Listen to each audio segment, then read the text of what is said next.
It's Wednesday again. That means only one thing. It's time now for supernatural news and Parashare. It's your favorite time of the week. And with that favorite time of the week, we need to bring in a co-host, a powerful co-host, a co-host that I know you all love and enjoy. Well, we're not going to bring that person on, but we have. No, I'm kidding. We're bringing in the BCB, the big cuddly bear himself, Beer City Bruiser. Bruiser, how you doing? I'm doing great. And you know what? I love our listeners, so it doesn't matter. No, I'm kidding. I just figured I'd have some fun with you. Unfortunately, folks, this is Bruiser's last week for a couple of weeks because he is going in for surgery. So we're wishing you well, Bruiser. Thank you. Thank you very much. I'm like I said in a post, I'm excited. I'm nervous. I'm anxious. But most of all, I'm content. Like, I'm ready for the next chapter of life where it's not as painful. Well, and you deserve to be out of pain. That's the thing. You know, and you've been dealing with this bum hip for a while. And you've been almost 10 years now. Yeah, and you've been working on that hip for a while. I don't know if people realize how painful that is. Oh, yeah. I get... surprisingly, a couple of my students in AML Wrestling, who I wrestle for here, they're putting on a show for me as like a thank you, a celebration. I didn't know they were doing this. Oh, wow. And a couple of the wrestlers have said, man, we see how much pain you're in, and you still get in the ring, no matter how many people are in the crowd, and still go 110%. And you know, we just want to give back. And it brought a tear to this Bruiser's eye because I just... You know me, I try to be as humble as I can. I don't think I deserve all the stuff I got, but it's really cool to see, and it feels really good knowing that all the sacrifice of me doing that, pays off. And I get it from the fans all the time. I love listening, the fans telling me, they share the stories the first time they saw me and whatnot. So it makes it a little bit easier stepping through those ropes. Yeah. But I'm not going to lie. I've had a countdown. I got 2 matches left. Yeah. And then this bad boy gets fixed. And I'm looking forward to walking without a limp. And I'm really excited for that New Orleans trip with my youngest daughter's 21st birthday, which we'll let the cat out of the bag. Fans, listeners, my daughter wants to go to New Orleans, not to drink on Bourbon Street. She wants to do all the paranormal stuff. That's right. So we're trying to work something out where I can bring my equipment, and we'll see if we can get some readings and stuff and bring it back to the show and see what we can do. That's right. We'll feature it here on the show, and Bruiser's going to get back a little bit. So there you go. Yeah. And he doesn't have to. It warms this father's heart knowing that his daughter wants to go to New Orleans, not for the drinking, even though there will be some drinking, but for the paranormal and the urban legends and the rougarou and the voodoo and all that. Yeah. It's like, she's definitely mine. That's right. That's your kid. That's for sure. I just want to give people an idea because, when I was 13, 14 years old, I had a slip epiphysis, which is nothing compared to what you have going on right now. But I can relate to the pain because every time I took a step, it felt like my hip was breaking because it was. Mm-hmm. And you once described to me what it was like when you go to take a step because you have these, it's almost like spines coming off your hip, and those spines break when you take a step. So it's like you're breaking your hip every time you go to move, every time you go to execute a move in the ring. People don't realize how much pain you're in every single day. Yeah, they said that my orthopedic doctor said it's the worst hip he's ever seen in all his years of practice. The X-ray tech asked me if I was a paratrooper. And I said, no, why? She goes, just the amount of impact that's on here. I've only seen it from old Vietnam paratroopers. And I'm like, no, they don't do that. and like you said, the ball of my hip, my leg joint has spikes all over it because of the bone spurs. Jesus. And they fracture and crack all the time when I move. And all the cartilage is gone. The labrum's completely torn. The bone's just basically dead. So oh my God. Every step I take, as that old song goes, but yeah, And now and then it affects the other points too, because you know how that is. If you walk funny, your knees get affected, your ankles get affected because your body's trying to compensate for your gait is off. Yeah, your gait is off, so it throws everything else off. So it affects your back, it affects your knees, it affects your ankles, it affects everything. So my right leg is now 2 inches shorter than my left leg because the bone's being absorbed, and that'll be interesting. Is after the surgery, the doctor was saying, "Yeah, you'll be able to walk without a limp, and your legs will be the same length." Wow. And I'm like, "Really?" I go, "I haven't been the same length in 10 years." That's crazy. That is crazy. So again, folks, if you have it in you, send a little extra energy, some prayers, some good thoughts for Bruiser as he goes in to have his surgery. The 29th, right? 29th, yep. 29th. Yep. So just send that out for Bruiser. We'll send some reminders out on social media before Bruiser goes in for surgery. Got a big show today, folks. Boy, have we got some weird, unusual stories. Believe it or not, only one AI story today. Really? It's slowing down, huh? It's slowing down a little bit. I don't know if someone's messed with the timeline. I don't know if... actually, thank you. I should say there's two. I got one story sent to me that's a little alarming that I've been sent, including my uncle. My uncle sent this to me as well, which is interesting. It's an alarming story. So we'll talk a little bit about that story today. Avi Loeb is in the news for actually finding something alien. We'll talk about that today. I got to thank you guys once again for sending stories this week. Tom, Margot, other listeners out there, you've been flooding us with stories, and I want to thank you so much for that. We have got some bizarre stories out there, folks. By the way, we're gonna update you on that dead woman that was found alive inside her coffin. Yes. Yeah, she's not alive anymore. We'll tell you about that. That was a short story. A Turkish man knocked down his basement wall to find a 2,000-year-old underground city. We'll talk to you about that. By the way, there's chickens in that story. I don't know how the chickens are related in there. And at the very end of the program, we'll tell you about a woman who won't get rid of her werewolf. Oh, you got to keep your werewolf around. Yeah. And by the way, you can make $30,000 finding Nessie.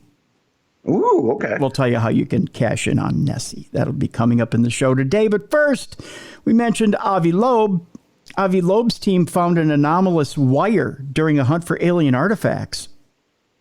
So, is this the ocean one that he's doing where he thinks there was an ocean crash and that's where he's at? Okay. Yep. Good. Loeb and his team have been searching for the debris of an interstellar meteor that they suspect may be alien in origin. Back in 2022, it was revealed by the U.S. Space Command that a fast-moving fireball, which exploded over Papua New Guinea 8 years earlier, eventually originated from outside our solar system, predating the discovery of interstellar visitor Oumuamua in 2017. Now, according to Dr. Avi Loeb from Harvard, pieces of this object, which was named CNEOS 2014-18, because they can't name anything well anymore. They couldn't call it Seabiscuit or anything like that. Or Bob. Yeah, Bob would have been good. Sure. Fell into the Pacific Ocean and are now lying on the seabed just waiting to be found. Controversially, he also believes that there is a chance that the object was extraterrestrial in origin and that the fragments could contain alien technology. Loeb is so adamant of this, in fact, that he is currently leading a $1.5 million effort to trawl the ocean floor in that area in the hope of locating any potential alien artifacts that might be there. As it happens, in his latest blog update, Loeb reveals that his team has discovered a small piece of wire with a composition that is anomalous compared to human-made alloys. Curved with a rigid structure and measuring a mere 8 millimeters in length. How they found this on the ocean floor, I have no idea. I don't know, but what sucks is as soon as they pulled that wire, Papua New Guinea lost all of its internet. That's right. Yeah. So, yeah. Whoops. I don't think it's alien in nature anymore.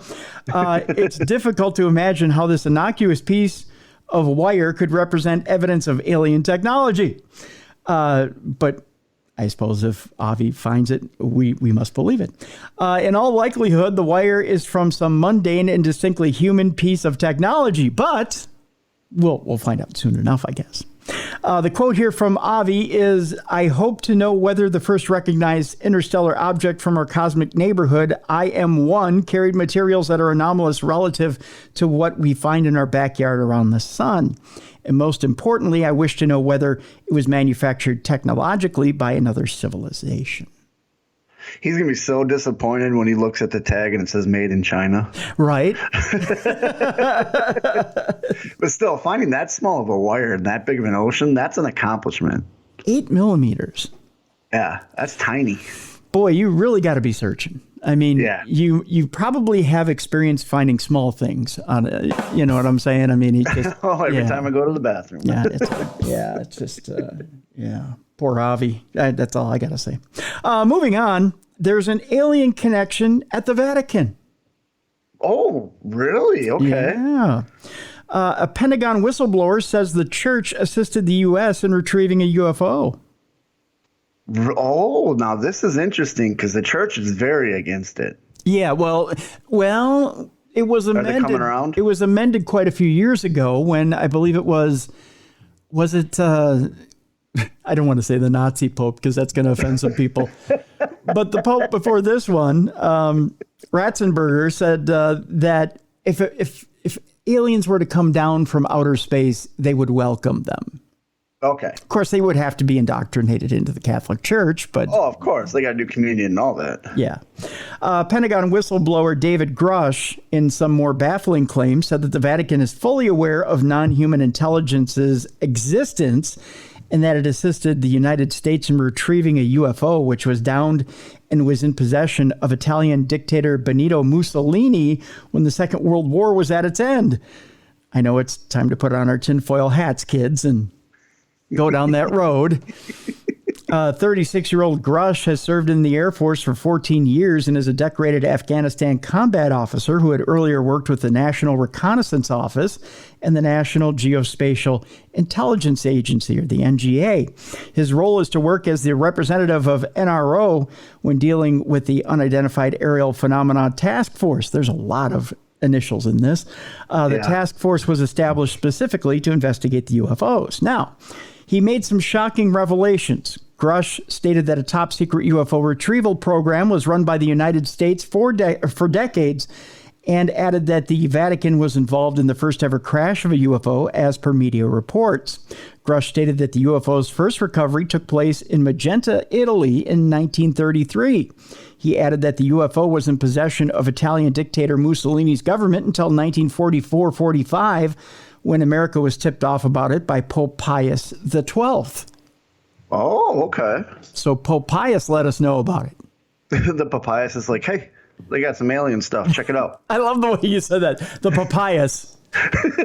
Yeah, like he's a fruit. He added that the UFO was partially intact and was kept at a secure airbase until it was retrieved by the U.S. after the fascist Italian regime's collapse. 1933 was the first recovery in Europe in Magenta, Italy. This is a quote from Grush. He went on to say they recovered a partially intact vehicle, and the Italian government moved it to a secure airbase in Italy until around 1944-45. The Pope back-channeled that and told the Americans what the Italians had, and we ended up scooping it up. So the war's over and we're divvying everything out. We're like, yeah, we'll take the Stromboli, we'll take the pizza, we'll take the alien craft, and throw in Mussolini. Okay, we're good. And we need a pound of gabagool. That's right. Oh, speaking of, did you realize that it's been 10 years now? 10 years almost to this week that James Gandolfini died?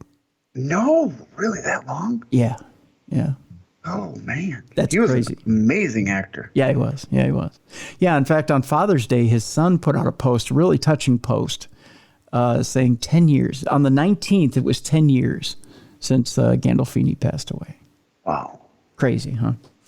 That ranks up because it's been 10 years since we lost my father-in-law, and we lost him on the 10th. Yeah. That's nuts, isn't it?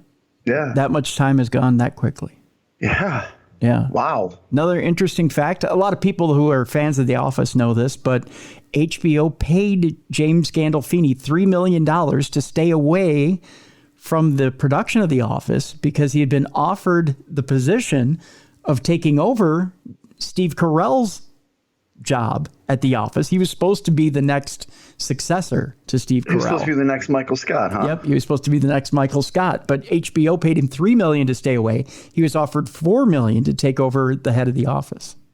Wow. But that's crazy. HBO offered him $3 million to sit home.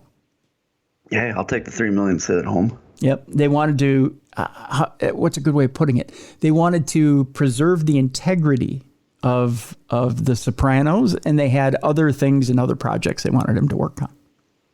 So him being a comedic, yep, they felt it would damage the Tony Soprano character, which I can see. Yep, it would have totally damaged his image. So they asked him to stay home. Yeah, so he was typecast basically. Yeah. HBO was forcing him to be typecast. Okay. Well, they wanted him to be a dramatic actor. They didn't. They didn't care in what vein, but they didn't want him taking the office job. That'd be a great alternate timeline to see if he did take it. Yeah, it would have. It would have been interesting. Because I bet you he's got a good sense of humor. Oh, he did on The Sopranos. He had ironic timing, but yeah, interesting. Let's go on with the story. While clarifying whether the Catholic Church knew about the non-human existence on Earth, Grush said, certainly.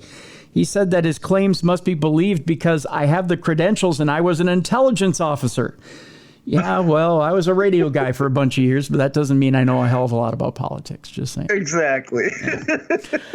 He stated that the UFO sightings were widely known during Mussolini's dictatorship in Italy.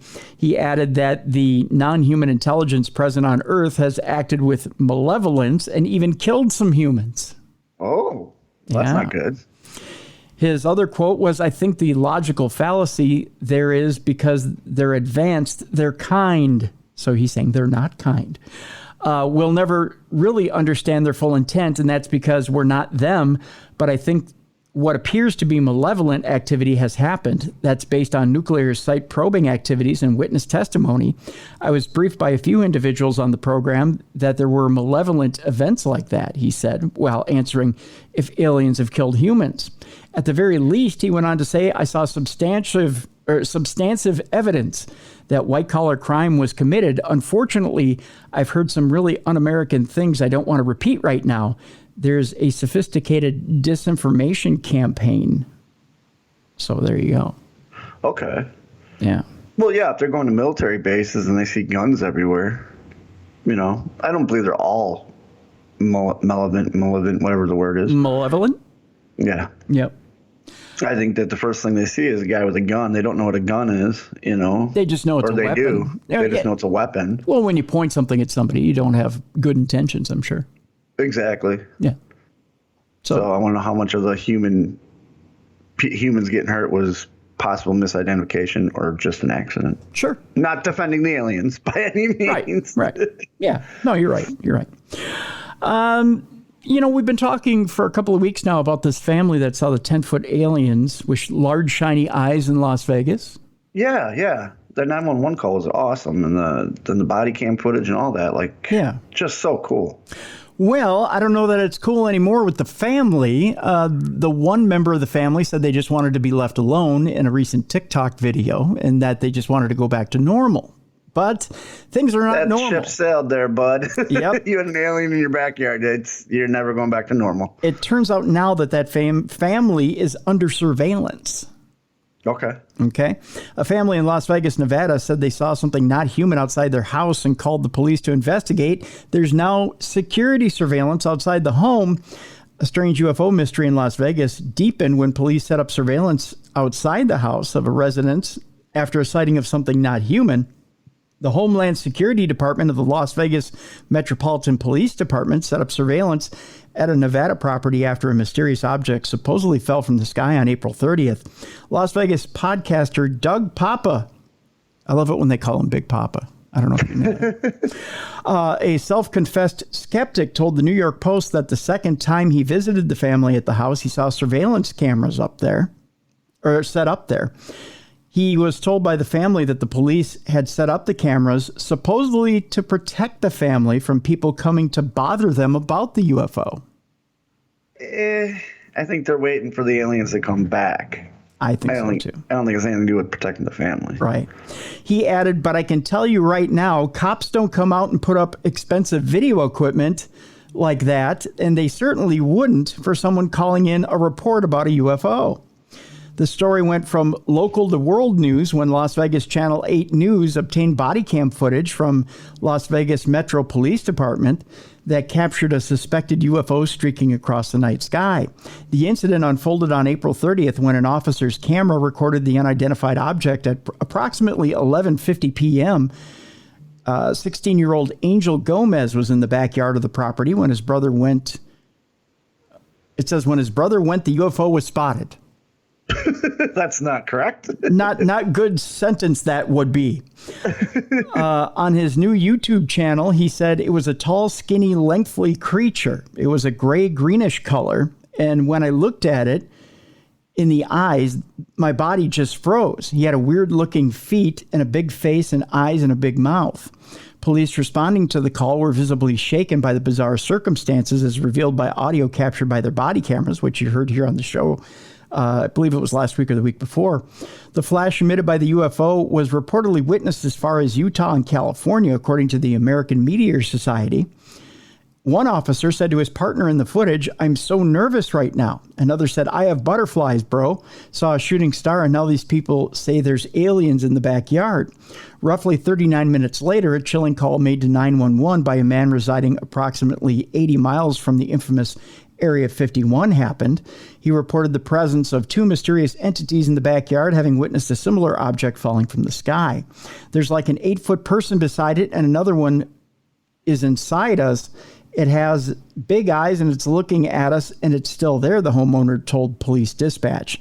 "In my backyard, I swear to God, this is not a joke. This is actually, we're terrified. They're very large. They're like 8 foot, 9 foot, 10 foot. They look like aliens to us. Big eyes. They have big eyes. Like, I can't explain it. And big mouth. They're shiny eyes, and they're not human. They're 100% not human," he claimed. Reports indicate police have since closed this case. An extensive search of the area near the Las Vegas property has turned up nothing.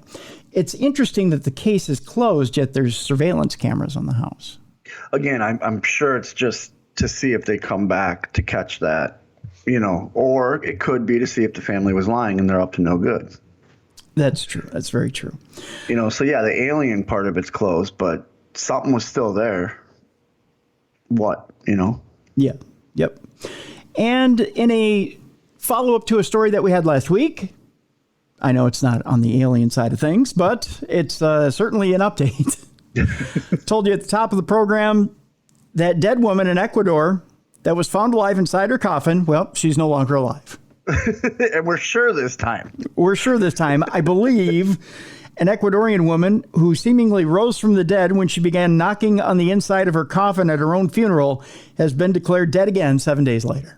Okay, well, as long as we're sure, let's give it a couple days before we put her in the ground. Let's give it a while.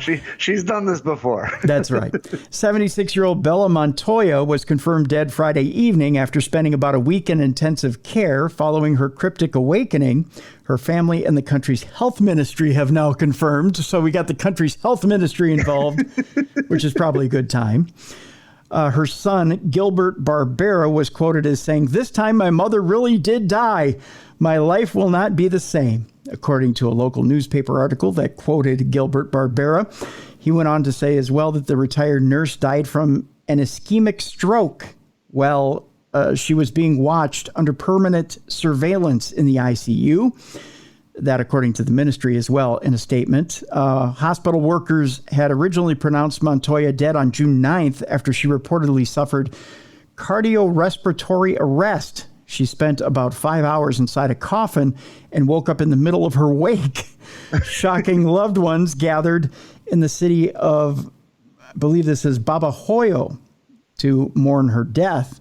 Incredible video from the vigil. Yes, there's video, folks. Oh, geez, that's got to be scary. Yeah. Incredible video from the vigil shows family members and medics removing the woman from the coffin as she gasps for air.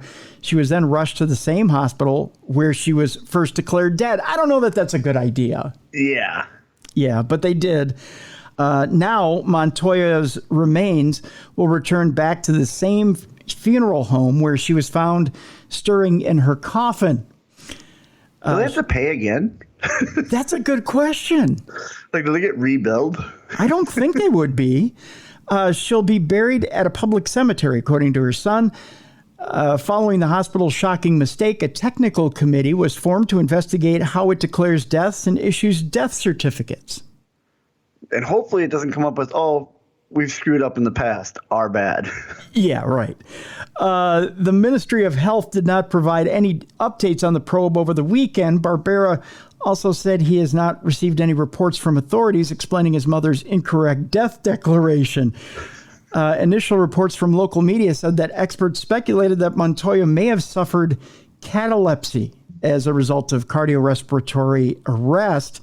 Catalepsy is a condition that causes the rigidity of the body, decreased pain sensitivity, and slower bodily functions, such as breathing. Okay. So you're not dead, but your body acts dead. Yeah, it stiffens. His aunt, the sister of Montoya, has lodged a formal complaint about the traumatic mishap with the goal of identifying the doctor who issued the first death certificate. While the woman's wrongful death declaration is shocking, such mistakes have been made before. Turns out that earlier this year, an 82-year-old woman was discovered breathing by funeral home staff after she was pronounced dead and brought to a Long Island funeral parlor. Around the same time, an Iowa nursing home was fined $10,000 for similarly pronouncing a hospice patient dead and shipping her to a funeral home when she was actually alive. That's, you and I have said it before, and I'm going to restate it now. That's our biggest fears. Yes. Yeah. You and I have gone on record saying that is our biggest fear is being buried alive. Yes. Yes, indeed. And not only that, but no one there to actually help you when you're there. Yeah. Yeah. The second biggest fear, I think, was, and we mentioned it before, was the Insidious trailer that I think you've now seen. Yeah. I watched it before I went in the MRI, and I shouldn't have. You should, yeah. With the MRI tube and Patrick Wilson in the MRI tube, and then the little demon-y creature crawling up the MRI tube when the power shuts down, because there's no way out once the power shuts down. No, you're stuck. They can. There's a manual override, but somebody has to pull you out of it. Yeah. Yeah. So it's no. Terrifying. Yep. Yeah, terrifying indeed. Let's take our break. When we come back, boy, have we got stories for you. We got 2 AI stories.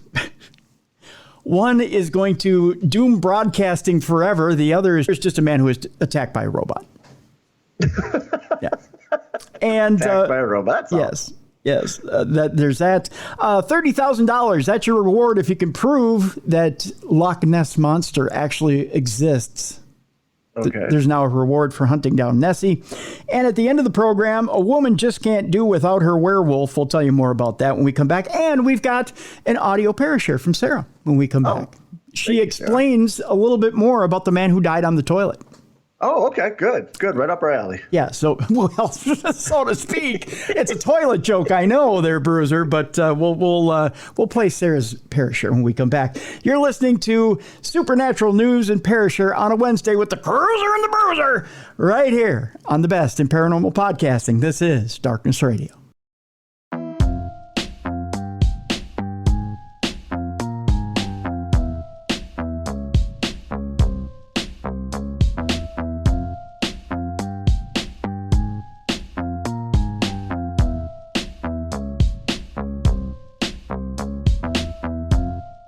Welcome back to Supernatural News and Parashare on a Supernatural News Wednesday right here on Darkness Radio.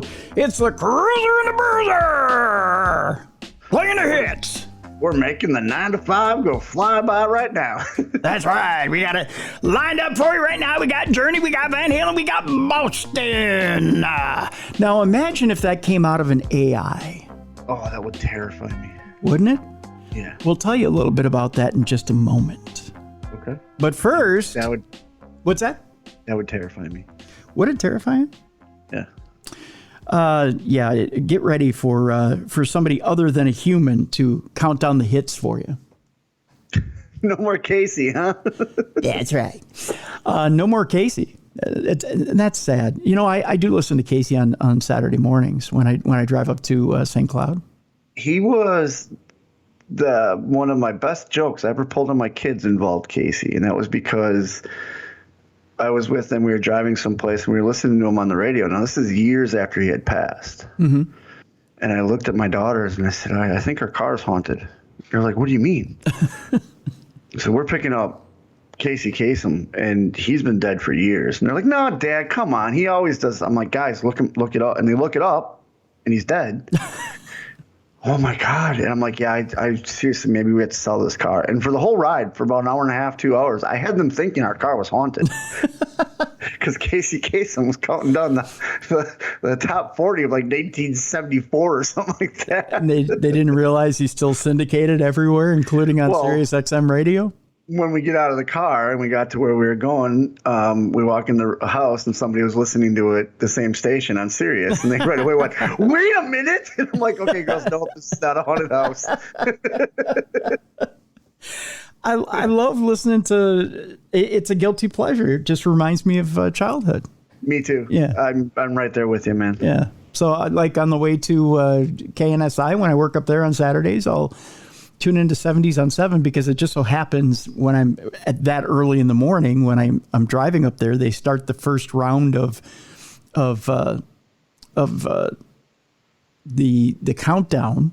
Yeah. And I catch the first, and it's generally the really bad songs because they're the back end of the top 40. So, right. You know, it's like the jumpin' jamborees, and here's our, the jumpin' jamborees.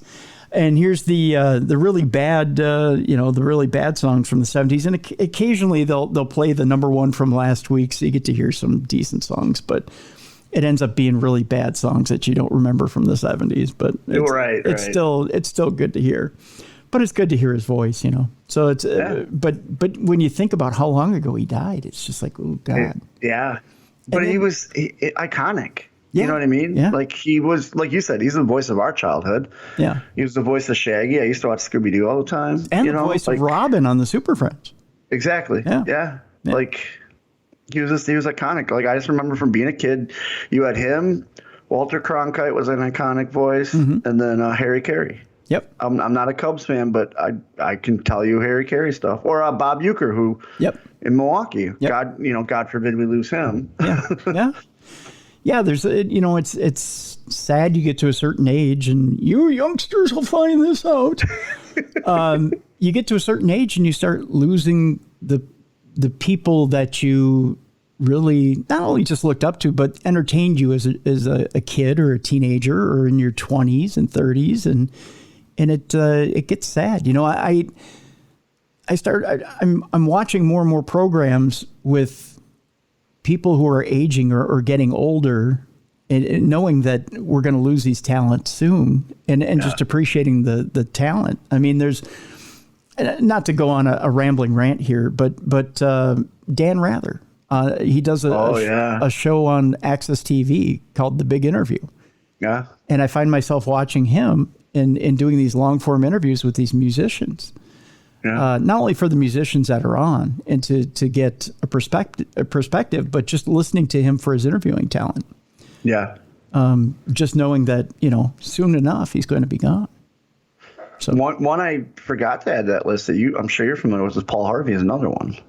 Yeah. Paul Harvey. Yep. I remember as a kid listening to him, and then when you found out he passed, it's kind of like, oh man, because you're never going to get that entertainment. Like when Dan Rather passes, it's going to be, oh man, like. Yes, he had a solid career, but it's like you're going to miss that little part, Yeah. Well, even Premier Radio Networks still replays in some markets. They replay Art Bell's show. Okay. They replay Art Bell and Coast to Coast, so you still can hear Art Bell and Coast to Coast. And when you hear, I have the podcast where I can go back. Many years and listen to them. Yep. And to hear that is like, it's kind of like cuddling up with a warm blanket and some cocoa and hearing some of those classic episodes, and you can kind of jump back to that moment in time. Yeah. And, in one, some people say, well, it's kind of ghoulish to go back and listen to that, but it's not. It's just like going back and listening to a Beatles record or a Led Zeppelin record or a Van Halen record, whatever. They're not with us anymore. Yeah. And we still go back and listen, Right. People still go to a Queen concert, and Freddie's been dead for 40 years almost. Yeah. Yeah. It's the same thing. It is. It's something that we enjoy that brings back, like you said, it's like a warm blanket, in a cup of cocoa. It's warm and fuzzy, and it makes you. There's just times where you have to unplug from everything and go back to what's familiar. Yeah, and unfortunately, and it's not that there aren't new artists that are coming out with great things and doing great things. It's we get to a point in our lives where I think people become rigid and they say, well, there's not any good stuff coming out anymore. That's not true. There's really good stuff coming out, and there's really there's groundbreaking stuff coming out.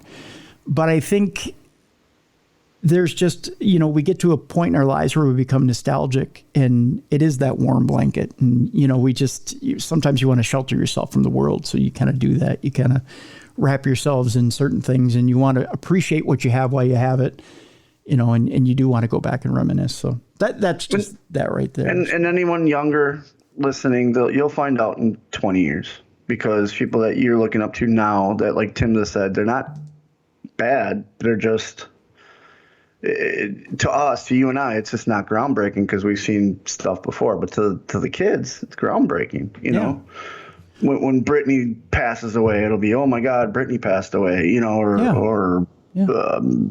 I'm trying to think. See, I'm so out of touch like with Justin Timberlake, or or 2 Chainz, or someone like that. To me, what the most. I'll give you an example of something that's shocking to me. This summer, when you look at groups like Ice Cube and Cypress Hill, and the fact that they're playing casinos, to me, that's mind blowing. Yeah. Because I went to my first Ice Cube concert was in 1991, and it was at First Avenue. And I was one of 3 white people at it, and I almost got knifed in line. So, that's. For me to say, hey, Ice Cube is at a casino. But now you go to Ho Chunk and watch him, yeah. Yeah. That's like the county fair circuit. Yeah. Like I got upset because a couple of my bands appeared on the oldies radio station. And I'm like, I'm okay until they start playing county fairs. And then I saw a couple of them listed at a county fair. I'm like, I'm at that age now. Yeah. And now they're getting residencies at casinos, and it's like, oh man, like, yeah. You know what else I miss? If we're going nostalgic, and I'm sure you're about this. Do you remember when you had to go to a Ticketmaster to actually purchase tickets? Yeah. And they did the lottery where they gave you a number, and then they chose either up or down, and you were so excited. I worked at Ticketmaster. No, really? I worked. I worked the computer and everything, huh? I worked at the Evil Empire. I took phone calls. So. Oh. Yeah. Yep, and I took phone calls from the Midwest, including the Kansas City and St. Louis market. Really? Mm-hmm. Yep. Wow. Yep, I was one of those evil people you called in on a Saturday morning or Friday. I probably cussed you out more than once. You probably did, yeah. And I did. I handled Wisconsin. It's sold out. Yep. I was probably one of those agents you cussed at. Yeah. Yeah. Yep. That was me. Yeah, we always had to go to the local Piggly Wiggly to get tickets, but if it was a big show, I'm talking like a major show coming, you went to Boston store, because that's where they had the actual Ticketmaster. Yep, the outlet. Like employee. Yeah, we're at like a Piggly Wiggly. It was just a cashier that pulled up the Ticketmaster computer. You didn't trust him. No, not at all. No, you went to the outlet. Yep, they sure are. Yeah. We're at the outlet. They're like, no, you're going to move up to here because there's a pillar here. And okay, cool. And they knew their stuff. Yeah. Yeah. Yeah, that's for sure. We got off track here. Holy We cow. sure did. We went from AI taking over something. Yeah. We didn't even get to Sarah yet. Okay, so Sarah called in. Or I should say she didn't call in. Boy, now I'm getting back to Ticketmaster terms. Welcome to 1988. That's right. Bruiser. She called in. Some journey. And we just got off track with the whole radio thing. We'll talk about radio in a second and how it's being taken over by AI. But first, Sarah got a hold of us by going to darknessradioshow.com, leaving a voice note. It's real simple. If you have a Parashare story that you want to share with us, 2 ways to do it. Write me an email. Send it to tim@darknessradio.com, or you just go to our website, darknessradioshow.com. There's a blue button on the right-hand side. You click that blue button. You've got 2 minutes to leave us a voice note. If you need more than that, just click on that blue button again. Just say part 2 and continue your story. Keep clicking that blue button until you're done with your story. I'll stitch them together, and we'll play your voice note here. So Sarah had given us her stories before, but there was one story that she felt that she didn't elaborate on well enough, and that had to do with somebody dying on the toilet at her work. If you remember this story. It was a truck driver, if I remember. Yep. Yep, it was a truck driver. So here is Here is Sarah to elaborate on that story right now. Hey guys, it's Sarah from Kentucky again. I feel like I need to start sending you a check because this is therapy. I can't talk about these things with anybody. Well, very few people. Very few people. Anyway, I just wanted to finish the story about the driver who passed. I realized I never even finished that story. Anyway, he died on the toilet, sitting on the toilet, was there for the whole day, and was found at the end of the day. He was on the toilet for at least 8 hours dead. And that was always kind of like a rumor when I worked at this place back in, 2002, 3, 4, or 5. Back in the day. I'd always heard about a driver who had died there and that his name was Walter. And that was all the information I knew. And then a few years ago, I told you I'm still back at the same place. And there's a guy coming in spraying for bugs. The shop gets sprayed quarterly. And he's spraying. And we kind of, I think we were actually listening to Darkness Radio. Anyway, and he mentioned Walter, and Walter was the man who passed away on the toilet, and this man who was the bug killer was the man who actually helped get him off of the toilet that day. He had also worked for the same company. He found Walter dead on the toilet. It's crazy how things like that happen. But yeah, sorry, I realized I never finished that story. I love you guys. Okay, and I heard you mention that there wasn't a demon in my Parashares, that it was, you were thinking it was a cat, but it's actually my black pug, Vader. He snorts when he's sleeping. He snorts when he's awake. He snorts when he's happy. He snorts when he's sad. But yeah, that's just my pug, Vader. Okay, so it's just a pug. It's not a demon from the 7th layer of hell that was in the background of Sarah's last Parashare. Which is great because I can just picture that pug face doing all the snorting, like she's saying. Yeah. I have 2 dogs, and Talia loves this. She snores so loud. Oh gosh. So there you go. So Sarah, thank you so much for getting back to us. So there you go. How creepy would it be that you have to remove a dead body from the toilet? Very. You know what I mean? Yeah. Like, and I love how he nonchalantly tells, "Oh, Walter, yeah, I helped carry the body." Like, okay, dude. I helped him when he took the Elvis route out. Yeah, absolutely. Yeah. But I've, not to get too personal, but I think we've all had that moment, where you're, have you ever been so backed up that you, Oh yeah. I've told people, this is where I die. Yeah. Elvis, here I come. Have you ever pushed so hard that the lights start to go out? Yeah. Oh yeah. Oh yeah. I think we all have at one time. So yeah. Oh.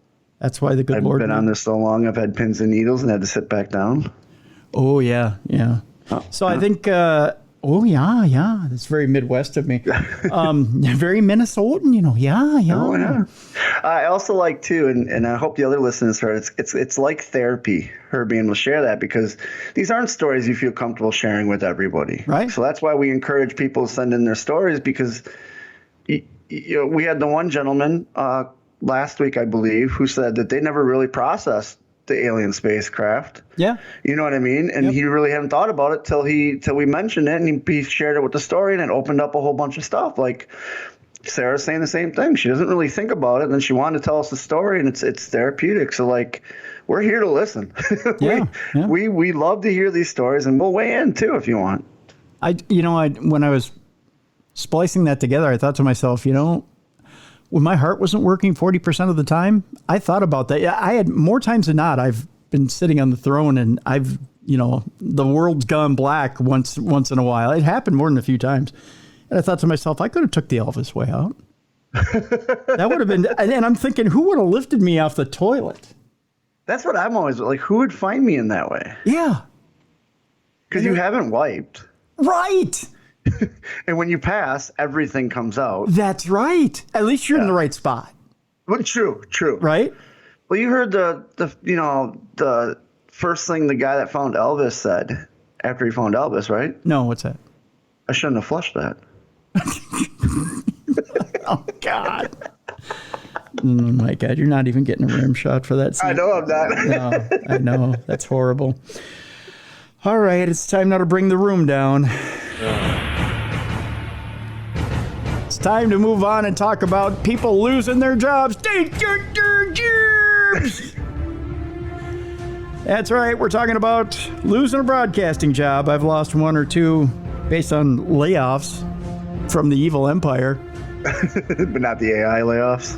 No, not the lay off. Yeah, the lay off. That's what they'll call it. You know, I'm going to read something at the end of this story, which is going to scare most broadcasters. Okay. Right out of their shoes.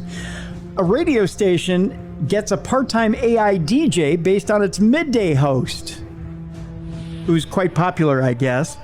Live 95.5, Live 95.5, a radio station in Portland, Oregon,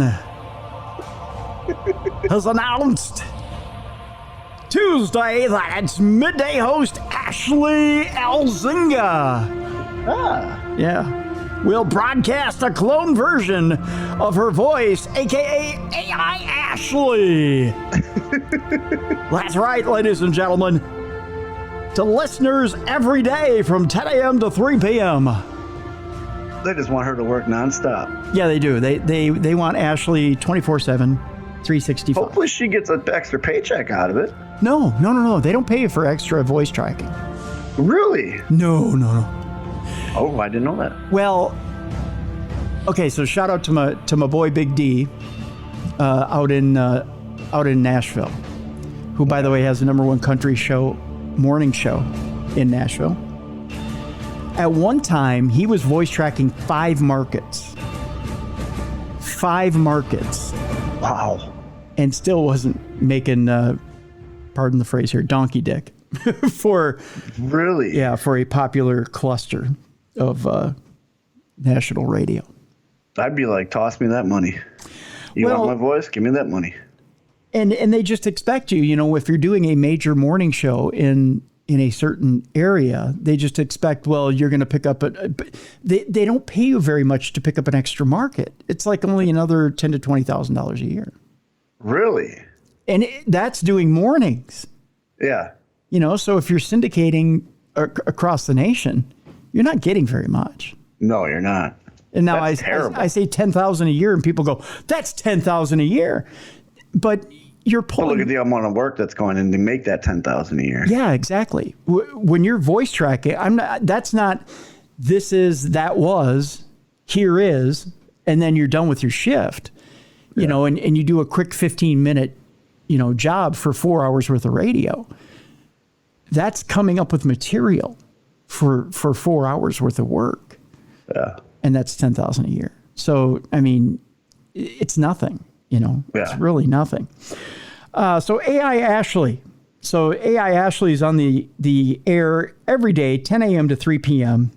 They'll be using Futuri Media's Radio GPT, which is an AI-powered tool that uses GPT-4 to generate a script based on trending news and reads it with a synthetic voice. I can't wait till it starts spewing out hate speech and racial slurs and all that. Yes, it'll be quite fun. The radio station noted that AI Ashley isn't fully replacing traditional Ashley. They do this so when they do replace traditional Ashley, you won't be so upset. Yeah. Which has been a huge concern for a lot of local DJs. Of course it is. Radio stations have cut down their broadcasts in recent years due to rising costs. Yeah, right. Or in a shift to embrace tech like AI. In 2020, here it is, iHeartMedia restructured its organization, laid off hundreds of people nationwide, and invested in artificial intelligence. Oh, so you were taken over by AI. Yeah. Live 95.5's parent company, Alpha Media, assured the writers of this article that Elzinga would not be losing her job and would still be paid the same salary, but not anymore for her voice or her intellectual property. Yeah. It's a hybrid situation where we'll have traditional Ashley on during some segments, and we'll have AI Ashley on during other segments. Phil Becker, Alpha Media EVP of Content, nice title, explained to TechCrunch, in an instance where AI Ashley would be broadcasting, the traditional Ashley might be doing something in the community, managing social posts or working on digital assets or the other elements that come with the job. In other words, we'll barely keep her around for $5.55 an hour. Yep. Becker, she can do all the grocery store remotes. Yeah, that's right. And hand out free T-shirts and free pens and free concert tickets. Yep. In other words, she'll become a promotions gal. Yep. Yeah. And then on the other side, AI Ashley is going to be like, and now coming up, humans, this is a warning. It is Europe, the final countdown. Yeah. Becker also noted that Alpha Media isn't using Radio GPT to save costs. Wink, wink, nudge, nudge, say no more. It's meant to be an efficient tool for radio hosts to have in their tool set. Right. Okay. So what DJ is going to phase out their own job by using AI? Exactly. None.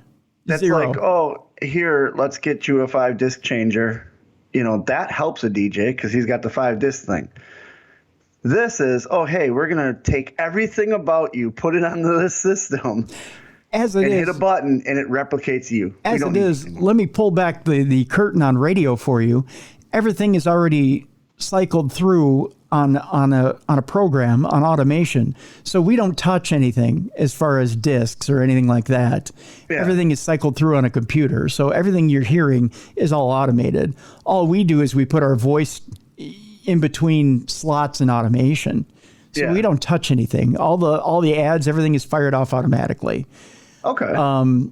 Most jocks these days can voice track, so they can do everything from home if they want.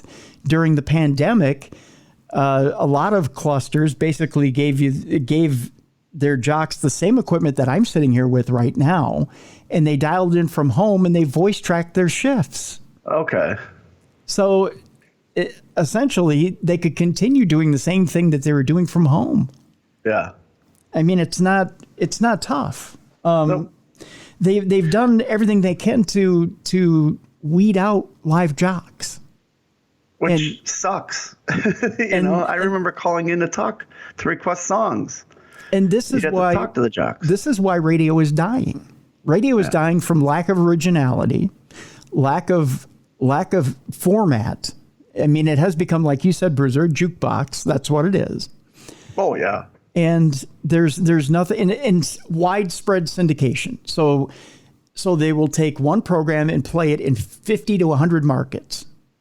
So, and I'm not talking just talk programming. I'm talking about music programming. So you'll take Ryan Seacrest and put him in the morning in 200 markets and call that your morning show instead of having a live original morning show. That's what they used to do with Howard Stern before he went to Sirius, wasn't it? Yeah, absolutely. Listeners may be wary of AI DJs since they have tuned into local personalities for years and don't necessarily want to listen to a robotic sounding voice on their way to work in the morning. And that's why Live 95.5 trained the AI to sound like an existing radio host that the audience has already connected with. Oh, geez. Yeah. As seen in a tweet where Elzinga shows off her AI DJ counterparts, the voice is similar to the real thing, but very obvious that it is AI. The synthetic voice also introduces itself as AI Ashley, so listeners know that an AI is speaking and not a real human. One of the absolute most important parts of this is that we're transparent with the listener. It's not our intent to ever deceive anybody, added Becker. Sure, right. Twitter users expressed their disappointment in the new decision. One user even said the AI voice was disrespectful to the entire radio profession. I agree wholeheartedly. It is. I do too. It is. It's a slap in the face. Yep. While Live 95.5 is one of the first radio stations to use Radio GPT, It certainly won't be the last. Alpha Media's KUFO, that's right, it's KUFO, Freedom 970, which is a joke to name it that. Another Portland-based radio station will also be using the AI tech. Alpha Media oversees more than 200 radio stations in the U.S. The company claims to be the first radio broadcasting company in the world to have an AI DJ. Oh, give iHeart about two seconds, and they'll use it all over. Oh, yeah. Another Futuri partner is Rogers Sports and Media, which owns 55 stations and over 29 podcasts in Canada. When Futuri launched the beta version of Radio GPT in February, people questioned the ramifications of the AI tech. One major concern was if there was risk that AI DJs could spread misinformation, like Bruiser said. Right? Fact-checking isn't ChatGPT's strong suit, and it has been known to hallucinate, meaning it confidentially provides users with fake information. Bing and Google both have AI chatbots that users have criticized for making factual errors. ChatGPT relies on the help of human moderation, so it's important that radio stations using Radio GPT have real people checking the generated content. Futuri's tech scans over 250,000 news sources, as well as stories on Facebook, Twitter, and Instagram, which should be real factual, to identify which topics are trending locally. Radio GPT will take these trending stories and then use GPT-3 to create a script before the AI voices relay the info to listeners in that local area. Becker claims that a team of human moderators reviews and edits the content before it goes out on air. You'll have to have the original content creators touching it, checking it, proving it, all of those sorts of things, Becker said. That won't last very long either, because they'll figure out they have to pay those people in order to put that out on air. And then they'll just figure, let's just put it out on air. It's cheaper. Plus, Futuri CEO and founder David, I believe this says, Standig, claims that safeguards are in place to prevent hallucinatory content from going out over the air. Our AI is programmed to cross-check and reduce the occurrence of speculative or inaccurate content, as is sometimes referred to as hallucination, and Standig claims. Radio GPT also confirms that any generated content does not contain any offensive material, he added. That's going to be the next one that will be fun, because they're not going to, ChatGPT doesn't know how to edit out offensive material. Right. And didn't a lawyer get fired because the whatever lied? GPT live. Yeah. Yeah. He lied. It lied. He lied in a case. It was focusing on cases that weren't real, and he got fired. Right. So there you go. So that'll be the next thing to screw with radio stations, is the piling on of fines when ChatGPT starts to swear on air, which will be quite fun. In other news, a man claims he was attacked by a delivery robot. I believe it. A British man said a Starship delivery robot, as opposed to a Jefferson airplane delivery robot, which they did build that city. Which is just Grace Slick riding a... I won't say it, it's obscene. Seemed to have a mind of its own after claiming it attacked him and his dog. Well, at least it's an equal opportunity attack robot. It just wants a bigger tip. That's all it wants. That's right. 56-year-old Brian Dawson said he was attacked by the delivery robot while walking his dog, a 12-year-old German Shepherd named Pippa. Well, that's why he attacked. It's a terrible name for a dog, especially a German Shepherd. German Shepherd. Yeah. You don't name a German Shepherd Pippa. The man from Milton Keynes, a town northwest of London, has told The Sun that the robot rammed into his dog and then hit his leg after he kicked the machine in response. So technically the robot just protected itself. Right. Yeah. No, you can't blame the robot. No. Can't blame the dog either. That's right. It says despite it being programmed to avoid collisions, it ran into him. Well, yeah, but I'm wondering, okay, so my dogs get excited and walk in circles and move around. If a robot approached me to deliver something, they're going to get excited and they're going to want to sniff it and smell it. And if the robot moves, it's going to bump them, Yeah. That's probably what happened. Probably.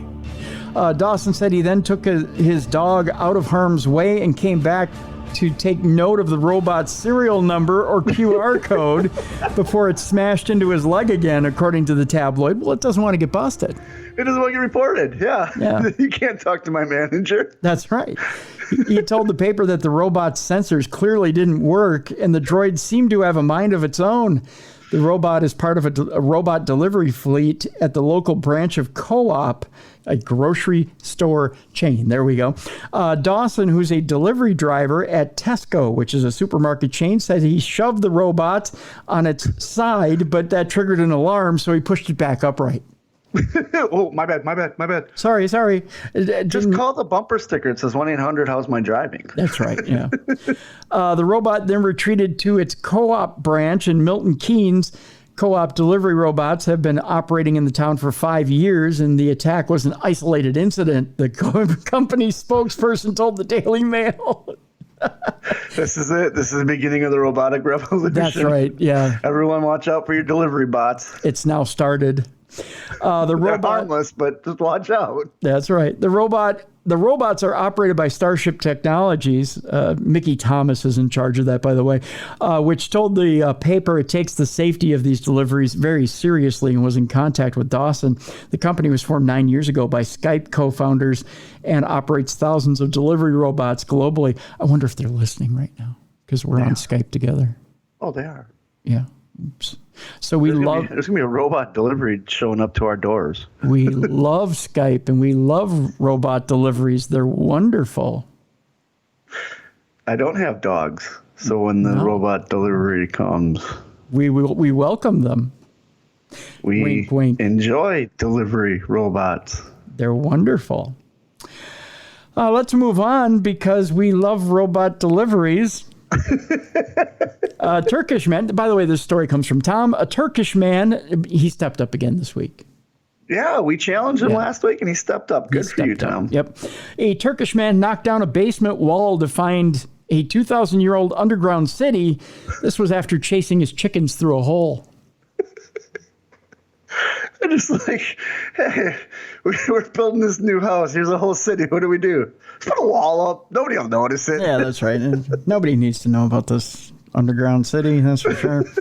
A Turkish homeowner chasing his chickens through a hole in his basement during renovations came across an abandoned underground Turkish city that once housed 20,000 people. Oh, geez. That's a huge city. That's a big city. How big was this wall? That's a good question. In an effort to recapture his escaping poultry, the unidentified man knocked down the wall in the 1960s to reveal a dark tunnel leading to the ancient city of, I believe this is Elingubu, known today as Derinkuyu. I believe I got it right. How we can keep our city hidden. How? We build a house in front of the tunnel.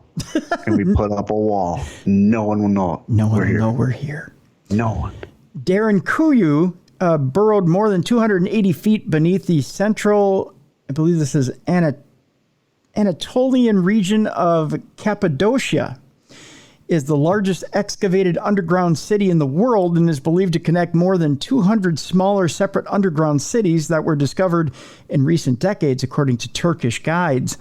Inside the subterranean city, whose entrances connect to more than 600 private homes in the modern surface-level region of Cappadocia, researchers found 18 levels of tunnels containing dwellings, dry food storage, cattle stables, schools, wineries, and even a chapel. So they just built a city on top of the city. Yeah. Okay. The city was also equipped with a ventilation system that supplied its residents with fresh air and water. Look at that. Well, you don't want it to be smelly down there. No. Life underground was probably very difficult, the guide, identified as Suleiman, told the outlet. The residents relieved themselves in sealed clay jars, lived by torchlight, and disposed of dead bodies in designated areas. Boy, that sounds peachy, doesn't it? Yeah, you don't want to go in that corner. Why? Well, that's the pooping corner. That's the dead body corner. So. Yeah, so don't eat near there. You don't want to have your lunch over there, that's for sure. The exact date the impressive city was built remains contested, but ancient writings dating back to 370 BC indicate that Derinkuyu was in existence Interesting. The city was likely originally used to store goods, but then was used as a bunker to escape from foreign invaders. The dimly lit hallways were intentionally built narrow and low, so intruders would be forced to stoop and enter in single file. That's a good defensive plan. Yeah, it is. The doors connecting each level were blocked by half-ton builders, only movable from the inside, that contained a small hole that allowed residents to spear the confined trespassers. Okay. Yeah. Though it remains a mystery who the architects were, researchers believe I'm going to pronounce this very slowly so it doesn't sound like Hitlerites, but it's the Hittites. A Bronze Age Anatolian people may have excavated the first few levels in the rock when they came under attack from I believe it's the Phrygians, around 1200 BCE. A. Bertini, an expert in Mediterranean cave dwellings, wrote in his 2010 essay on regional cave architecture. The Phrygian invaders, an Indo-European speaking empire that ruled Anatolia for 600 years, are credited with building the bulk of the city in the centuries before Derinkuyu changed hands several more times, including between the Persians, Christians, and Cappadocian Greeks. Interesting. The city likely reached its peak population of 20,000 during the 7th century Islamic raids on the Christian Byzantine Empire, according to the BBC. After 2,000 years of use, Derinkuyu was finally abandoned in 1923 by the Cappadocian Greeks, who faced defeat in the Greco-Turkish War and escaped to Greece. That was part of an angle in ROH, wasn't it? The Greco-Turkish War? It was. We made everybody line up single file. Yep. Yeah. Clotheslined them as they came through. Yeah. I think, wasn't it Stan Lane was involved in that deal? Yeah. Oh, yeah. Yeah. 1 century after it was rediscovered, the ancient city was open to visitors curious to experience life underground in Derinkuyu and was added to the UNESCO World Heritage List in 1985. So that's got a smell down there. Yeah, I don't think I think it's quite ripe. Yeah. Probably, yeah. Yeah. Especially when they sealed it up and there's still dead bodies down there. Yeah. And sealed bottles. Can you imagine the archaeologist that has to open up the sealed bottles? Hey, it could be treasure. Could be shit. Could be treasure. Shit. Could be piss. Yeah. Hey, this could be some really great wine, or it could be fermented piss. Who wants to take the first shot? Yeah, it's not, Ugh. Let's move on. Interesting story coming out of Southeast Michigan. A witness reports an encounter with a dark, red-eyed being that took off into the sky like a literal bat out of hell. Really? Yeah. Are we thinking Mothman? Could be. Our friend Lon Strickler of Phantoms and Monsters recently received an email from a witness who said that he and his sister were driving in Southeast Michigan when they saw a dark, red-eyed being that appeared to take flight. Okay. Yeah. That's so far Mothman. Yep. Lon said the email was a follow-up to one sent by the witness about a month ago that was too vague to be published. This more recent email represented an elaborate version of the witness's experience. It said, I don't really believe in any cryptids, though the idea of them is fun, except for Mothman. Around the time of these sightings in mid-fall 2017, I lived in a small town in Southeast Michigan, Oakland County, and was attending high school. My older sister, who was 9 years my senior and had a similarly timed work schedule, drove me to school extra early every morning so I could attend an extra hour and fit another class into my schedule. It was awful and started at 6 a.m., but we only lived about 15 minutes from my school, so it wasn't all that bad of a drive. One morning we were making our way to the school as per usual through some super curvy wooded back roads by our house, a route that we took every day. And suddenly, in a break between the section of road we were on, just between the third curve and the last curve before the road straightened out, I noticed two glowing red spots about maybe 600 to 800 feet in the distance. At first, I brushed it off, as the area was known for deer and the spacing for eyes wasn't too far off. but I couldn't shake the wrong feeling I had. The eyes just weren't the right color to be reflecting deer eyes, and as we neared closer, it became apparent to me that if these indeed were eyes, then the figure was too far tall to be any type of animal that I could think of. It was still really dark out, so I was only able to make out the eyes and a dark black silhouette before. As our headlights were finally near enough to begin illuminating the figure, it took off into the sky like a literal bat out of hell. It moved incredibly fast, and before it took off, the dark silhouette expanded significantly in a manner that was incredibly similar to how birds use their wings to take off. Before I could hardly register what had happened, it disappeared over the tree line and out of sight.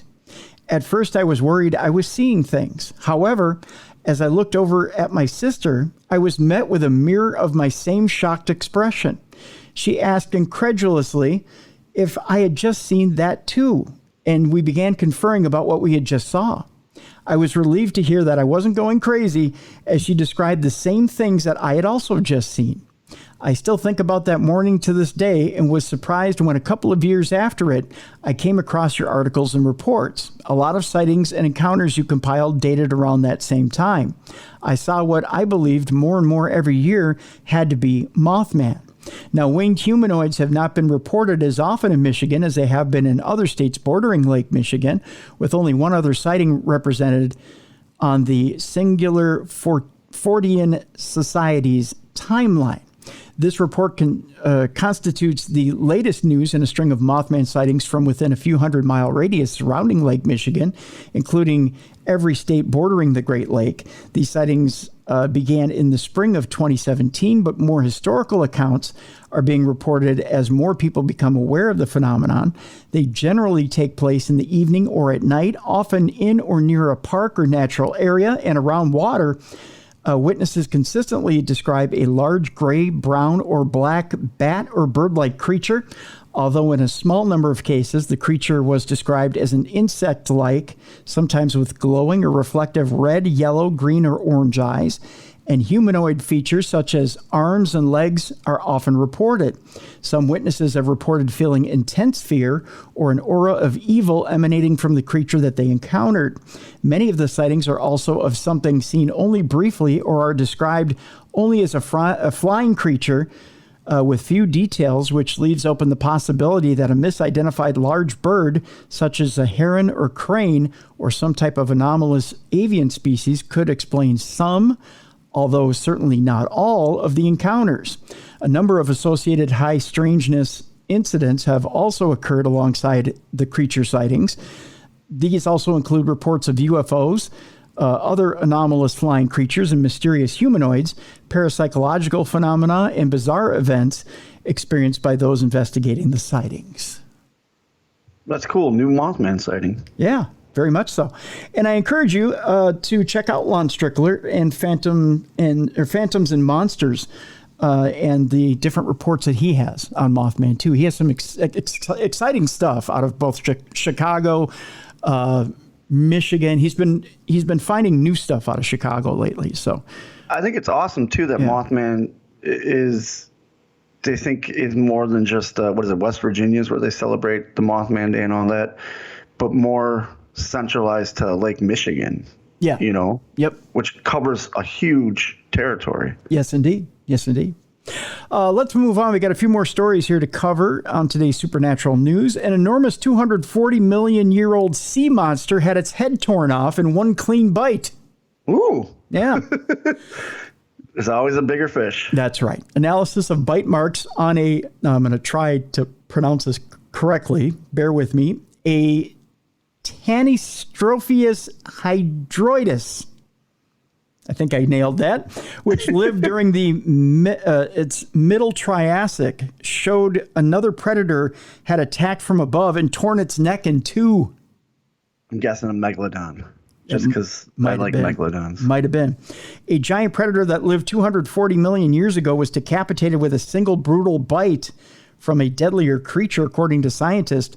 The beheaded animal, which had its neck ripped in half during the attack, belonged to the species Tanystropheus hydroides, which is a marine reptile that could grow up to 19 and a half feet long.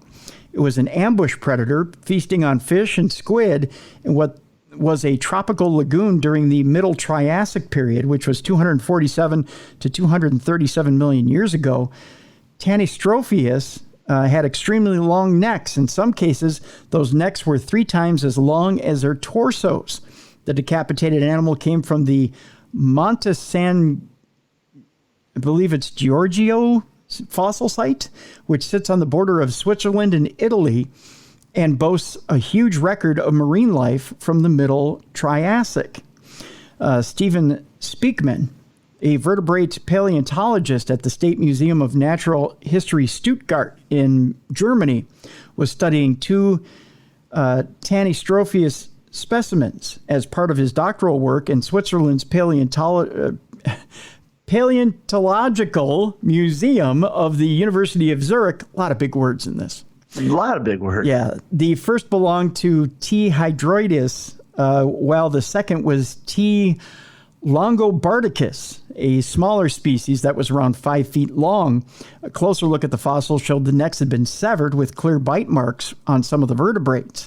Speakman and Udald Muhal, who is a paleontologist at the State Museum of Natural History Stuttgart, analyzed the bite marks and bone breaks to work out what had happened to these ancient creatures.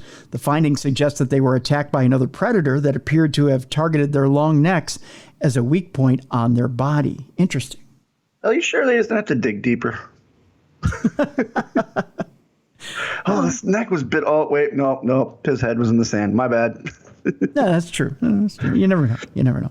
They also cite here that they think the relatively small heads and long necks would have helped them, the Tanystropheus, ambush their prey, since in water with low visibility, this head would be very difficult to spot for any prey.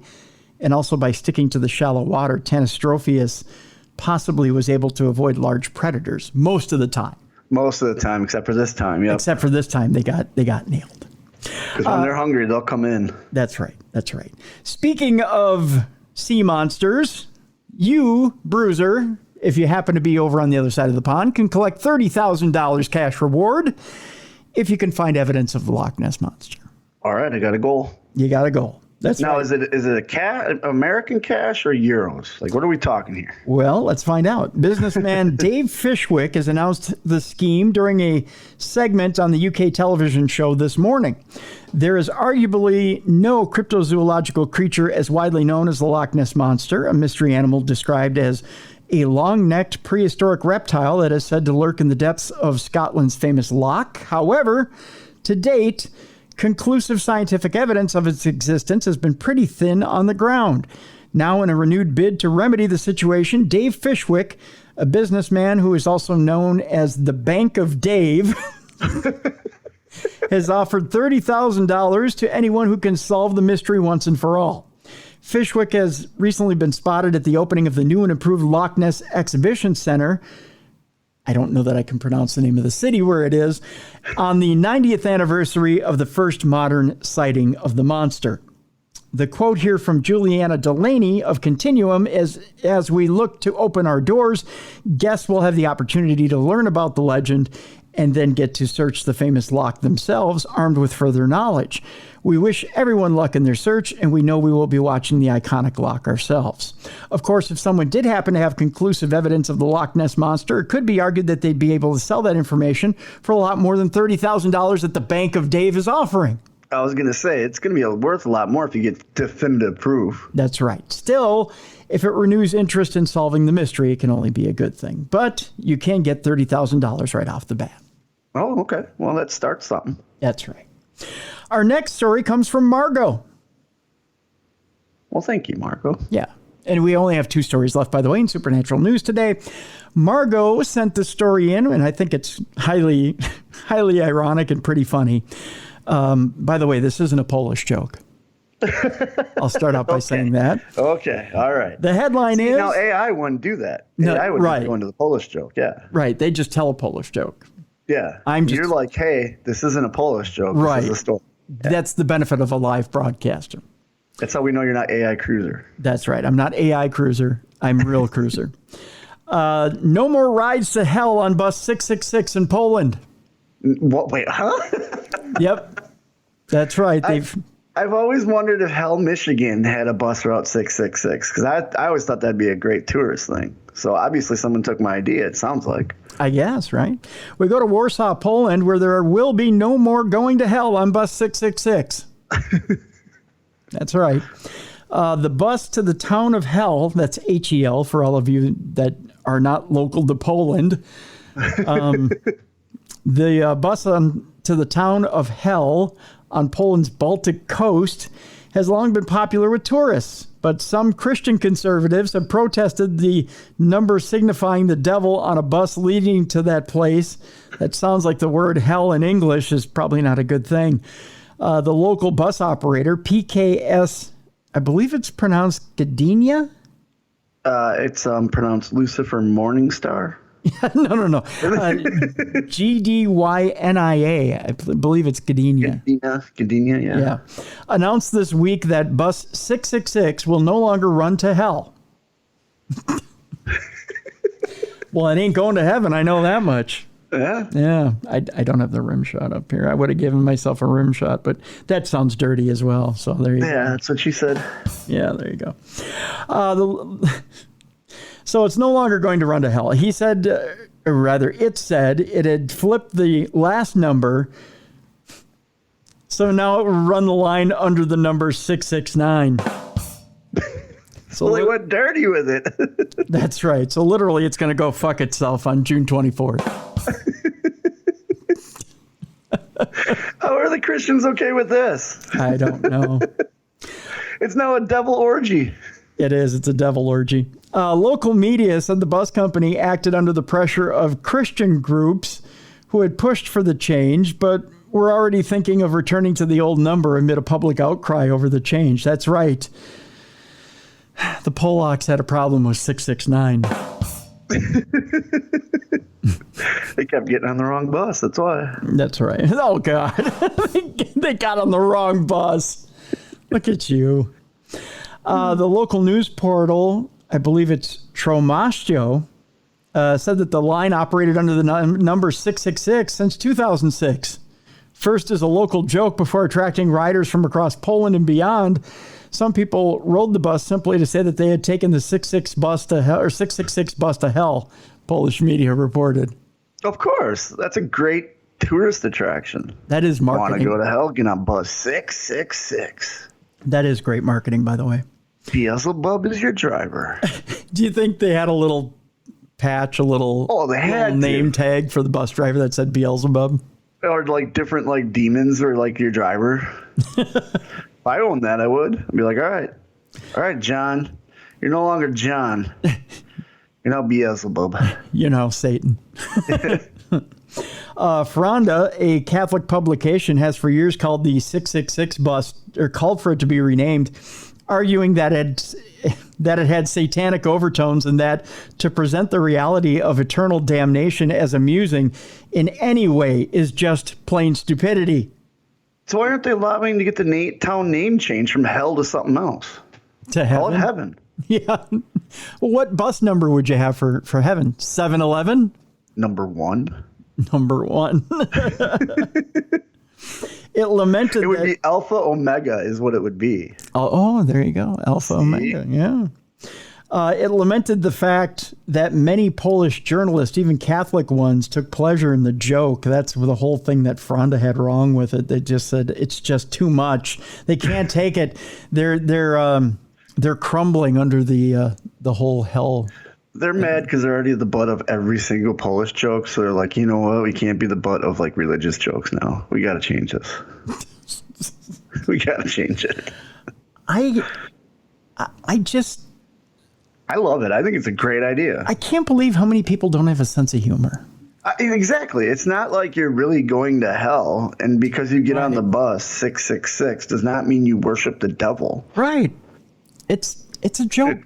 It's a joke and it's fun. Yeah. I don't get it. I just don't get it. It's like throwing up the devil horns, which I found out. Ronnie James Dio. Yeah. You know how he's the one that brought the metal sign and one thinks that's a sign of the devil and all that? It's not. Right. His grandmother used to do it to him when he fell asleep to protect him from evil. That's right. So when we do this, we really want to protect whoever's around us from evil. Yeah. See? Yeah. You get on the bus 666, you're rocking out to some deal with your devil horns out. You're really just protecting everybody as you go to hell. That's right. That's right. You got it nailed there, Bruiser. That's for sure. See? Marketing genius. Marketing genius. Finally, our final story for Supernatural News today. We go to Ohio, where a woman has refused to remove her 9.5-foot werewolf from her yard. You know, have you seen these? These are really cool. There's Ziggy's litter mates. Their owner had this in their front yard. And I was like, how do I fit this in my car? Yeah, exactly. Yeah, it would be in my front yard right now. I'm with this woman. Don't remove it, lady. I have a cousin. Stand by your werewolf. I have a cousin that wants to celebrate Halloween all year round, and I don't find anything wrong with it. Neither do I. There's nothing wrong with it. People have their thing. They just have their thing where they love it. They want to celebrate it all year round. Let them do it. Exactly. Yeah. Some people leave their Christmas lights up all year round, not because they're celebratory, but just because they're lazy. But they keep their Christmas lights up. Sure, because they're lazy. That's right. But if somebody's happy with something, let them be happy.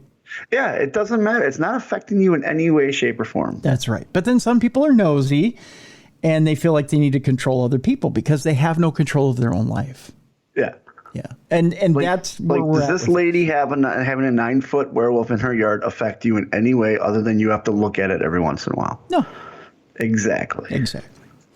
We go to Ohio, where an Ohio woman said she has no plans to remove a nearly 10-foot tall werewolf statue from her yard, despite a warning from the city. Now the city is getting. Why would the city get involved? Yeah, if anything, it's drawing people there to come see. Right. Mary Simmons of Dayton said she bought the 9.5-foot werewolf as a Halloween decoration last October and soon decided to leave it up all year. Well, good for her. Yeah. Maybe it's keeping the crows away. Maybe. Maybe it's keeping roofing solicitors away. I have too many of those that come by. Maybe I need a 9.5 now. Yeah. Yeah, I need a 9.5-foot werewolf. And you just got to put on there no soliciting. Yeah. Have them hold the sign, no solicitors. That's right. And maybe it'll keep Wicket company. Yeah, exactly. Yeah. If anything, it gives them a place to climb. Yeah. Yeah. It'll keep the hawks away from trying to get at Wicket because they'll get scared. And Wicket will be in peace. He'll just have the yard to himself. Yep. Yeah. I'll get one tomorrow. He's kind of try to steal it next time I buy Ziggy's litter mates. There you go. Yeah, you'll try and steal it. There you go. He's kind of become my house mascot, Simmons told WKEF-TV. I kind of look at it as a security thing. Who wants to break into a house with a 9.5-foot werewolf sitting outside of it? I know I wouldn't. I wouldn't. I'd be like, oh. Has been dressing the wolf in various costumes to represent seasons and holidays. We're going to get a big Hawaiian shirt and maybe some sunglasses, she said. So it's a festive werewolf. Yeah. Good for her. Yeah. Keep that. You fight the power. Fight the city, lady. There you go. You know what? If it's a festive werewolf, you get them festive for summer. I like that. I do too. Change it with the seasons. Put a big winter coat on him and a hat in winter. This lady needs to take Public Enemy's music to heart and fight the power. That's right. Fight the power. You got it. The werewolf, which Simmons dubbed Paul, he has a name. Okay, he's named. Okay. Yep, Paul. And you know what? He's safer than AI. So far, he hasn't killed anything. That's right. He hasn't taken anybody's job. Yeah. Right. He now has his own Facebook page with over 2,000 followers. Well, look at that. He's popular. That's right. You can't take him away. Yeah, Paul the werewolf stays where he is. That's right. I'll sign a petition. I'll sign it as well. Simmons said neighbors have largely been welcoming of Phil's. Why does it say Phil? His name is Paul. It says they've been welcoming of Phil's presence in her yard. The guy who wrote the article doesn't even know what his name is. That's his middle name. Paul Phil. Yeah. Paul Phil Werewolf. Yep. But at least one resident sent an anonymous complaint to the city of Dayton, which issued Simmons a warning. Well, that's snitch. Well, then I'm going to send an email back to them that just says... That sounded like an airplane. That was kind of cool. Oh, thank you. Yeah. City officials said they have no plans to further enforce the werewolf's removal at this time. Good. Leave it alone. Leave it alone. Simmons said she plans to keep Phil in her yard. Why did they say Paul and then Phil? It's his middle name. Why do they not keep it straight? It's a P. Let's call him P. We'll call him Pete. Okay. City officials say they have no plan to further enforce the werewolf's removal at this time. Simmons says she plans to keep Pete in her yard. Peter, Paul, and Mary. And she has taken measures to ensure his presence is safe for neighbors. So there you go. Good for her. Yeah. What she needs to do is she needs to go find some rebar, put it right there in the werewolf's feet, mount that son bitch down in the earth, fill it up with cement, and he's not going anywhere. And let Piper stay right where he is. Exactly. That's right.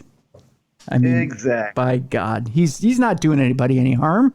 No, Paul's perfect. That's right. Petrol is just fine where he is. I like Poppy right there. That's right. Poppy is good where he is. We don't even know what the damn werewolf's name is. The guy who wrote the article doesn't even know what his name is.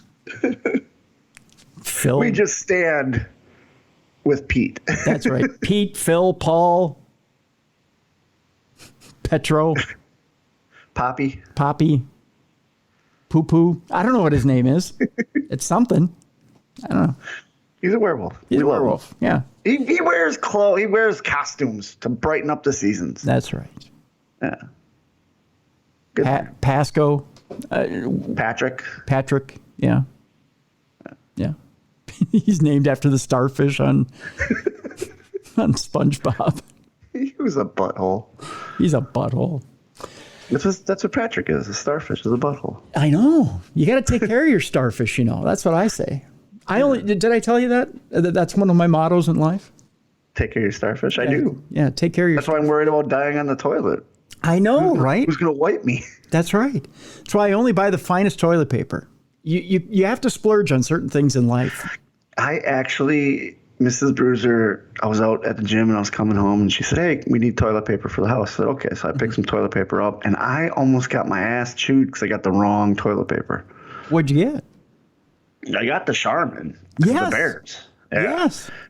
But she gets some other stuff that's even better than that. There's nothing better than Charmin. There's nothing better than Charmin. Charmin. It might be another version of Charmin. I don't know. She just yelled at me saying it was the wrong one. She doesn't get that Cottonelle crap, does she? No, I don't think that's it. Okay. Now we're going to start toilet paper wars here on the show. Thank you. It's Charmin is the creme de la creme. That's it. That is the stuff. Yeah. But it was yellow instead of the red color is what it was. You get the red is like sandpaper. I get the blue.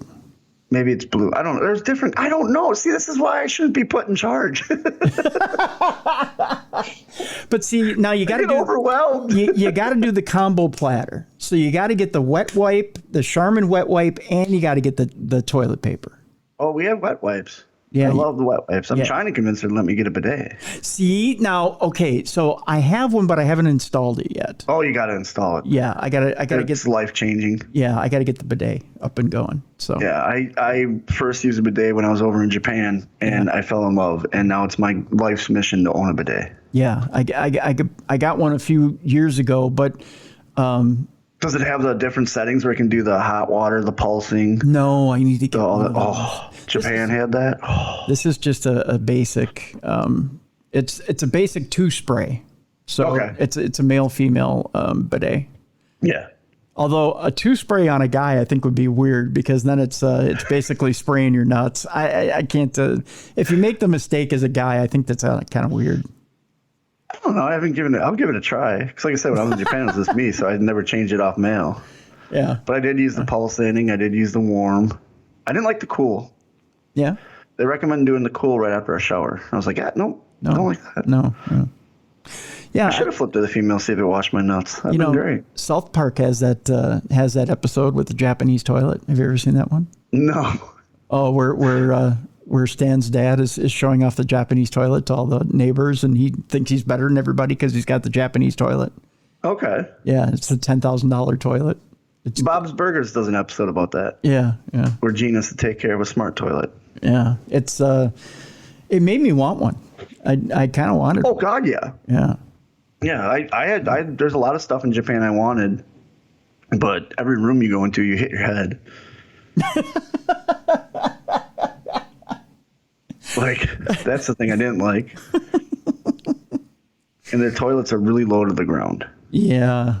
I got to get them raised. Although, unless it's a handicap toilet. A handicap toilet over there, you're just barely squatting.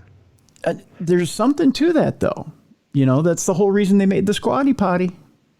Oh, yeah, because the way you squat and stuff. Well, my son's obsessed with his squatty potty. Yeah, the squatty potty. Actually, there's something to that because the whole gravity thing. It's easier. I didn't enjoy the squatty potty. My son got one and he brought it over and he was mad he couldn't take it with him to basics, so he developed one in the Army. Really? Yeah, he swears by squatty potty. People right now are going, "What the fuck am I listening to?" This was supposed to be the end of the show. What the fuck? And people are like, "Okay, this is where I end the show." What the fuck are you talking about? This has nothing to do with anything supernatural. I'm listening to shit talk on Darkness Radio. The fuck, people? Pardon my swearing. Yeah. So, anyways, but this is how we send off Bruiser with shit talk because he's gonna end up probably getting bring constipated. It back to the paranormal. Mrs. Bruiser has. Remember, I always telling everybody that she thinks her office is haunted. Yep. She's bringing me video proof today. Really? Somebody in the office got video proof. So I'm gonna look at this and I'm gonna break it down. I'm gonna send it to you too. See what you can see. Okay. And we're gonna debunk the crap out of this. You know what? We should almost send me video proof and if we can or can't debunk it, let's do this. Let's see if we can put it up on YouTube and we'll put it on the Darkness Radio Show website. And let the listeners debunk it. There you go. Let them take a look at it. Okay. Let's do that. We'll do that during the week here and you guys can take a look at it for yourselves. We'll do that. Yeah. That's what we'll do. Tomorrow on the show, ACG is in the house. ACG stands for Always Chasing Ghosts, and ACG Paranormal will be here. Nat and the gang will be here. We'll be talking about investigations and investigative techniques. They are the group that uses music during their investigations to try and lure ghosts in. So looking forward to that. Looking forward to sitting down and talking with them. They've got some EVP with them. We'll be playing some of their EVP. We'll be talking about some of their more well-known investigations. Of course, ACG Paranormal has been out on the convention circuit. They've been featured doing some lectures, and they kind of caught my eye. So I want to talk to them about some of their more well-known investigations. Very cool. Very excited for that. Yeah. So just featuring some of the paranormal groups that are out there. If you have a paranormal group that's been out there and doing some investigations, submit your stuff to me at tim@darknessradio.com if you want to be featured here on the show. I ask some certain criteria. Not everybody's going to get on Darkness Radio, you know. I know I sound elitist right now. But I want some video evidence. I want some EVP evidence. If you have a website, send me the link to your website. Let me take a look at what you've done. And we'll consider you for a spot on the show. Keep in mind, you got to hold up an hour plus here on the show. So, with you is easy though. You're good at what you do. Oh well, thanks. Well, I'm not going to make it easy for you either. So, well, I know that, but I'm just saying you'll get an hour on people. But I prefer a group that is not just investigating well-known landmarks, but a group that's done some home investigations as well. So. A professional group, not just a group of hobbyists. So, right. Yeah. I'm looking for some experienced paranormal investigators. So that'll do it for today. Bruiser, you got any last thoughts before you head off to surgery? No, just keep the well wishes coming, and I'll see you guys in a few weeks. That's right. I'll be a new man. Now, Bruiser does have a couple of shows coming up before he does go off to surgery, so why don't you tell us about where you'll be? Saturday, Mount Airy, North Carolina for AIWF, and then Sunday is my very last match at AML Wrestling for AML Wrestling in Greensboro. In fact, the building we're wrestling in, they're tearing down. We're the last event to be held in this building. Really? And tickets are going really fast. It's a very limited seating event. I think it only holds 300 people. But yeah, we're the last event. It's getting torn down. So I do have a link, I believe, to that last show up on darknessradioshow.com in the events page. So if you're looking for tickets, go quickly to that link. Yeah, they're almost gone. Yep. And get your tickets while you can right now to see that. And Brian Malonis, my tag team partner, he'll be there because he wanted to come no matter what. Just give me well wishes before surgery. And we're tagging one last time. Well, I shouldn't say one last time. We're tagging for the foreseeable future as one last time. There you go. Yeah. It's a pre-surgery tag, put it that way. Exactly. Pre-surgery tag. So yeah, so witness a reunion of the bouncers on this weekend, and in an all out. That show is amazing, by the way. Oh yeah, if you Tommy Rich is going to be there, Joey Janela is going to be there, Angelina Love. Yeah, the bouncers. I think I don't remember who they just added, but they just added a couple of people too. It's just like, it's my first time meeting Tommy Rich in all these years. Yeah, I'm very excited to meet him. Yeah. So yeah, you got a hell of a barn burner of a show down there to see you off for surgery. So if you're in the area in North Carolina there, you said Mount Airy, right? That's Saturday. Oh, that's Greensboro. Saturday. Greensboro. Okay. Sunday. Yep. So if you're in Greensboro on Sunday, and you can get a ticket, by gosh, go see that show. That show is going to be amazing. It will be streaming on Title Match Network. So I think I'm going to purchase that show. Yep. Just look up Title Match Network. It's I think like $5 for the whole show, and it's AML is the best independent I've wrestled for. It's Tracy and Brian do a great job. It's very professional. They bring family friendly. They'll have their occasional matches with blood and stuff, but it's 99% family friendly, and it's just like I said, the production is great. I've just been hired on as a producer there, so I will be producing some of the matches. So, what's the start time on the show on Sunday? 7 o'clock. Oh no, 4 o'clock on Sunday. It's 4 o'clock on Sunday? Yeah, let me make sure, but yeah, I believe it's 4 o'clock on Sunday. Okay. Because they run Sunday shows, which is amazing, because NASCAR and racing is so big here. Oh, okay. There you go. So. Yep, Sunday at 4 o'clock. Sunday at 4. Make sure you check out Title Match Network, and we all can see Bruiser's last show before surgery. So check that out.